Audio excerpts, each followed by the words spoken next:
Hello, and thank you for joining me tonight. My name is Preston, and this is the Faith Over Fears news. Last night, June 14th, was Donald Trump's birthday, but tonight we start on February 5th of 2020. February just seems like an eternity ago, but as short ago as February was, that was where the impeachment trial of Donald Trump ended. It is midnight in Washington. The lights are finally going out in the Capitol after a long day in the impeachment trial of Donald J. Trump. You can't trust this president to do the right thing, not for 1 minute, not for one election, not for the sake of our country. You just can't. Bing, bing, bong, bong. He will not change, and you know it. History will not be kind to Donald Trump. I think we all know that, not because it will be written by never-Trumpers, but because whenever we have departed from the values of our nation, we have come to regret it, and that regret is written all over the pages of our history. If you find that the House has proved its case and still vote to acquit, your name will be tied to his with a cord of steel and for all of history. He has betrayed our national security. He has compromised our elections, and he will do so again. You will not change him. You cannot constrain him. Truth matters little to him. What's right matters even less, and decency matters not at all.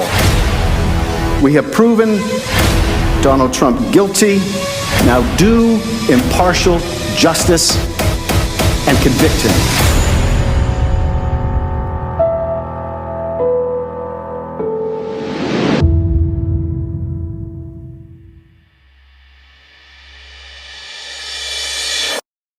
I feel like the United States could be very different today. It isn't, of course, with unemployment at roughly 16%, having some of the largest protests in American history, and the coronavirus running rampant throughout the southern United States. It's hard not to imagine how different life could be without Donald Trump. Nevertheless, the world goes on. This is how 8 states in the great country are trending.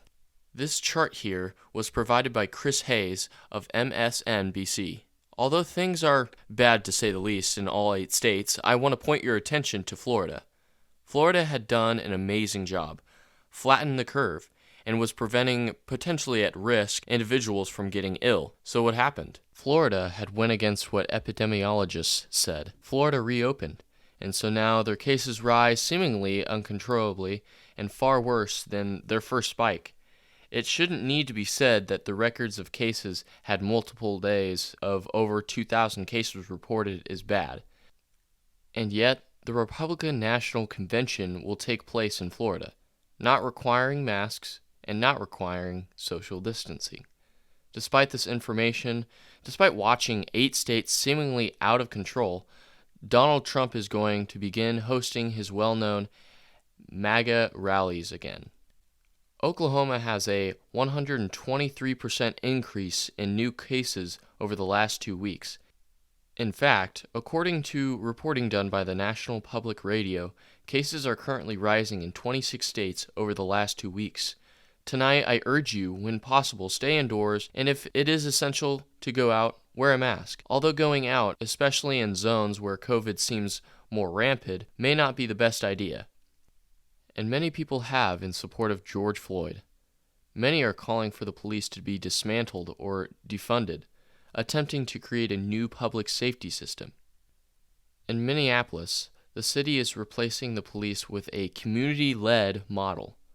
What's that going to look like? No one's really sure, but sources have said that the existing police department could not be reformed, and therefore they needed massive structural reform to revise a structurally racist system. Protesters are being heard, change is being made, and it's a hopeful thing. So hopeful that we have a message from Senator Chris Murphy tonight, and he says, "I've read a lot about that summer of '67, and President Johnson actually convened a commission to study the causes. He frankly packed it with political insiders, and he hoped that it would issue a bland, milquetoast report. It didn't. The commission actually told the truth, and Johnson tried to bury the report. Its central finding in '67 through '68 was printed in all the newspapers across the country. Now, the language is going to feel a little outdated, but it's important, I think. And here's what it said. What white Americans have never fully understood, but what the black American can never forget, is that the white society is deeply implicated in the ghetto. White institutions created it. White institutions maintained it, and white society condones it. Our society is starting to move toward a two-sided society. One black, one white, separate and unequal. And it's honestly quite heartbreaking to realize how little has changed in this country since 1967. Young, poor African Americans today are more likely to end up in jail than to go to college. And the beatings we see in these videos, they're just the ones that are caught on video. The tip of the iceberg. We're no less separate. We're no less unequal than we were in 1967. And with this information, we've failed as a nation. It feels like the country's falling apart at the seams. Like there's 100,000 of us that are dead from an epidemic that was preventable. We've got a president who's calling for the death of his political opponents and for protesters to be shot. It feels dire, but then I remember that I live in a nation that remains a miracle. A civilization like no other that we've ever seen in the history of the world, where we are a melting pot. An intentional mishmash of ethnicities and races and religions. And we're a democracy. We're a country committed to the idea that we rule, that we make the rules, that we get to decide whether things get worse or better. And so tonight I kind of feel like we only have two choices.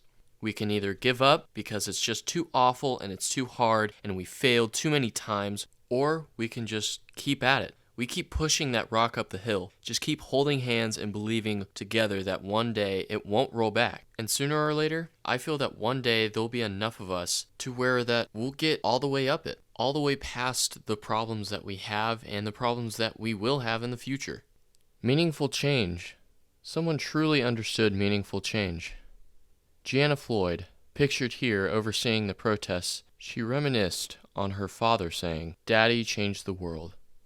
And that he did. Tonight, Gianna Floyd gets tonight's last word. Before you go, please join us for a moment of silence to honor Mr. Floyd.